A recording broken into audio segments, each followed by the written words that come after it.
মানদণ্ড অনুযায়ী 40 চাচ্ছি এবং ক্ষেত্র বিশেষে উন্মুক্ত চাচ্ছি, যেন শিক্ষার্থীরা রাজপথে যারা ছিল, যাদের ক্ষতিগ্রস্ত হয়েছে, তারা যেন একটা ন্যায্য তাদের বয়সীমাটা পায়, তারা যেন আবেদন করার সুযোগ পায়। এ পর্যায়ে আমাদের সাথে সহযোদ্ধা। ধন্যবাদ। আপনারা জানেন এই চাকরিতে প্রবেশের বয়সীমাটি দীর্ঘদিনের আন্দোলন, একটা ধারাবাহিক আন্দোলন। তো আপনারা জানেন যখন চাকরিতে প্রবেশের বয়সীমাটি অন্তর্বর্তী সরকারের কাছে যখন আমরা আন্দোলন করি রাজপথে, আপনারা দেখছেন, তো এমন অবস্থায় তারা একটা সুপারিশ কমিটি গঠন করে। সুপারিশ কমিটি গঠন করার পরে চাকরিতে প্রবেশের বয়সীমাটি ছেলেদের ক্ষেত্রে 35, মেয়েদের ক্ষেত্রে 37 করে একটা সুপারিশ করে।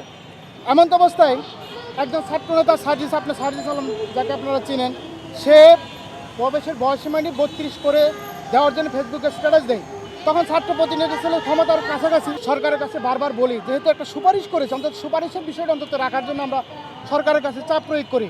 কিন্তু সরকার ছাত্র নেতাদের মুখের কথা উপেক্ষা করতে না পেরে আমাদেরকে 32টা ঠেলে দেওয়া হয়। কিন্তু নিরুপায় হয়ে আমরা সেই সময় সরকারকে ধন্যবাদ দিয়ে আমরা সেই সময় হয়তো চাকরি বয়সীমা 32 থেকে সরে গেছিলাম। এই জন্যে, কারণ আমাদের তো আসলে বয়সীমা থেমে নাই, সরকারও খামখেয়ালি করতেছে। আমরা একটা নবনির্বাচিত সরকারের জন্য অপেক্ষা করতেছিলাম।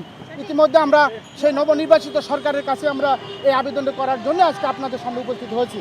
আপনারা জানেন এমন তো না যে গত সরকার 35 এবং 37 সুপারিশ করার পরেও যখন বা 32 দিয়েছে, তাদের কাছে আর আমাদের কিছু বলার সুযোগ ছিল না, কারণ কিছু ছাত্র উপদেষ্টারা ছিল, তারা ছিল ঘুর বিরোধী। তারা যুক্তিগত বাস্তবতা না বুঝে আমাদের শিক্ষার্থীদেরকে এটা বিপদের মধ্যে ঠেলে দিয়েছিল। শুধুই তাদেরটা বুঝেছিল।